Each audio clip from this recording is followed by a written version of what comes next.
আসামের মানুষ খুবই ভাগ্যবান, কারণ তারা হিমন্ত বিশ্ব শর্মার মতো মানুষকে মুখ্যমন্ত্রী হিসাবে পেয়েছে। হিমন্ত বিশ্ব শর্মা আসামকে ধন্য করে দিয়েছে। একটা স্ট্রং চিফ মিনিস্টার, যার পিছের হাড্ডিটা খুব শক্ত। মিথুনদা বলছে পশ্চিমবঙ্গের মমতা ব্যানার্জির মতো নয় হিমন্ত বিশ্ব শর্মা। মমতা বেঙ্গলকে শেষ করে দিয়েছে। মুসলমানদেরকে সন্তুষ্ট করতে গিয়ে হিন্দুদেরকে মেরে ফেলছে।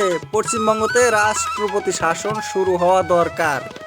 মিথুনদাকে জিজ্ঞাসা করছে, আপনি টিএমসি কি জন্য ছেড়ে দিলেন, টিএমসি থেকে বিজেপিতে কেন আসলেন? মিথুনদা বলছে, টিএমসিতে জয়েন করাটা আমার একটা মিস্টেক ছিল, একটা ভুল হয়েছিল আমার।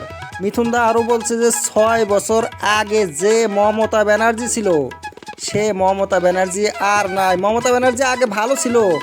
মিথুনদা যখন টিএমসিতে ছিল মমতা খুব ভালো ছিল, কিন্তু মানুষ তো আর সবসময় ভালো থাকে না।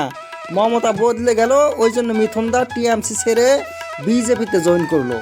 কিন্তু মিথুনদা এইটা বলে নাই যে মোদি তখন খারাপ ছিল, এখন মোদি ভালো হয়েছে, এই জন্য আমি বিজেপিতে মোদির সাথে আসলাম। টিএমসিতে থাকার সময় যে মিথুনদা মোদিকে বিজেপিকে কত গালাগালি পেরেছে, কত গালি দিয়েছে, সেটা কি ভুল ছিল মিথুনদা? সেটা কিন্তু বলে নাই যে মোদিকে তখন গালি দিয়েছিলাম, এটা আমার ভুল ছিল।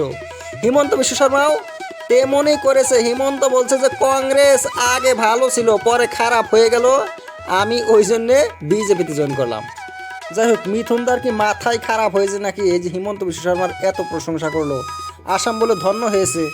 হিমন্ত বিশ্ব শর্মা হইল হিংসার মূল। যত মুসলিম বিরোধী কারবার হিমন্ত বিশ্ব শর্মা করেছে।